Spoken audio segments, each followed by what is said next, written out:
त्यांनी जात कुळ पाहिली नाही, मराठा आरक्षणावर का बोलत नाही। मी जरांगे पाटलांना विरोध केला, आपण धर्माचे सेवक आहे। हिंदू धर्मातल्या जातींमध्ये संघर्ष सुरू झाले तर समाजात दंगली होतील। संग्राम बापू भांडारे फक्त हिंदू आहे।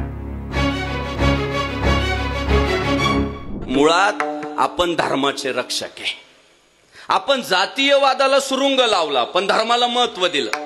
ज्ञानेश्वर महाराजांनी जातीयवादाला सुरुंग लावला। न पाहे याती कुळाचा विचार, भक्त करुणा कर ज्ञानाबाई, त्यांनी जात कुळ पाहिले नाही।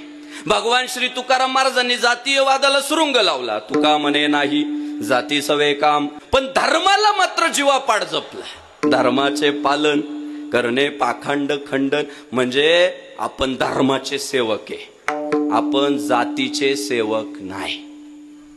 गेल्या 2-4 दिवसापासून मला माझ्या काही मित्रांनी इतकं बेजार केलंय, सारखे मला फोन करतात आणि म्हणतात मराठा आरक्षणावर का बोलत नाही। सारखे फोन करतात। उत्तर एकच आहे, संग्राम बापू भांडारे ना ब्राह्मण आहे, ना मराठा आहे, ना माळी आहे, ना वंजारी आहे, ना सुतार आहे, ना मातंग आहे, ना भिल्ल, ना मार आहे। संग्राम बापू भांडारे फक्त हिंदू आहे। आणि दादा आंतरवलीमध्ये जेव्हा पहिल्यांदा मनोज दादा जरांगे पाटील यांनी आंदोलन सुरू केलं आणि सगळा हिंदू धर्म मनोज दादा जरांगेंच्या पाठीशी उभा राहिला, तेव्हाच आपण थोडासा इतिहासाचा धांडोळा घ्या।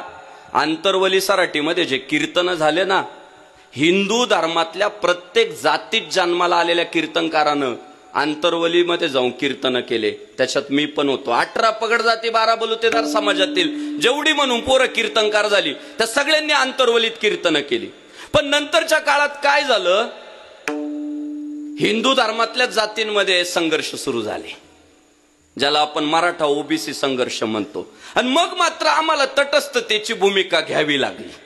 आम्ही तटस्थ झालो का? जेव्हा धर्मातल्या जाती आपापसामध्ये भांडतात किंवा धर्मातल्याच जाती एकमेकांच्या पुढे उभे राहतात, तेव्हा धर्म प्रचारक म्हणून तटस्थतेची भूमिका घेणं आमचं कर्तव्य आहे। आम्ही जर जातीयवादी विषयांमध्ये खत पाणी घातलं ना तर समाजात दंगली होतील, तेव्हा आमचं काम शांत बसणं आहे। का?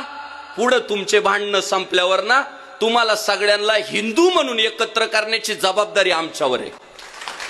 तुमची भांडणं काय लय दिवस नाही चालणार हो, तुम्ही भावंडाचे नाही एकमेकांचे।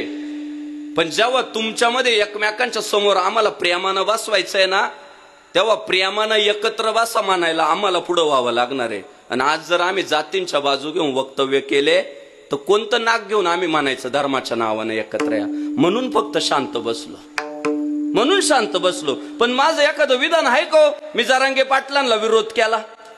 माझं एखादं विधान आहे का मी हाके साहेबांना विरोध केला? अजिबात नाही। का? जातीयवादी विषयांमध्ये आम्ही पडत नाही, आम्ही हिंदू धर्माचे सेवक आहे। विठ्ठल विठ्ठल। आम्हाला जरांगे पाटील पण पूजनीय वंदनीय आणि आम्हाला हाके साहेब पण वंदनीय पूजनीयच आहे। का? आम्ही धर्माचे सेवक आहे आणि आम्हाला सगळ्यांना यारे यारे लहान थोर याती भलती नारी नर, करावा विचार न लगे चिंता कवनासी। दादा होत हे बघा, घर म्हटलं ना भांड्याला भांड लागत त्यालाच घर म्हणतात। ज्या आरती भांड्याला भांड लागत त्या आरती घरातले माणसं जिवंत आहे बर का। पण भांड्याला भांड लागू द्या, पण उद्याचा सूर्य जेव्हा उदय होत असतो तेव्हा सगळं घर परत गुन्ह्या गोविंदानच एकत्र नांदलं पाहिजे, ते आपलं कर्तव्य आहे। हे होऊन जातील, हे विषय लय दिवस चालत नाही। काहीतरी हे बघा, शेवटी संविधान सगळ्यापेक्षा श्रेष्ठ आहे, कायदा श्रेष्ठ आहे। उद्या छोटे मोठे निर्णय येत राहतील, पण आजच्या आपल्या विधानांमुळं आयुष्यभराचं नातं तुटता कामा नये। म्हणून मी सांगतोय, ज्याला जे वाटतंय ते करा, पण शेवटी डोक्यात एकच पाहिजे, आपल्याला महत्वाचा भगवा ध्वज आहे, आपल्याला महत्वाचा हिंदू धर्म आहे, आपल्याला महत्वाची गोमाता आहे। आणि त्या हिंदू धर्माचं रक्षण करण्यासाठी हिंदू धर्मातल्या सगळ्या जातींना एकत्र यावं लागल, तेव्हा भगवा ध्वज फडकल। विठ्ठल विठ्ठल।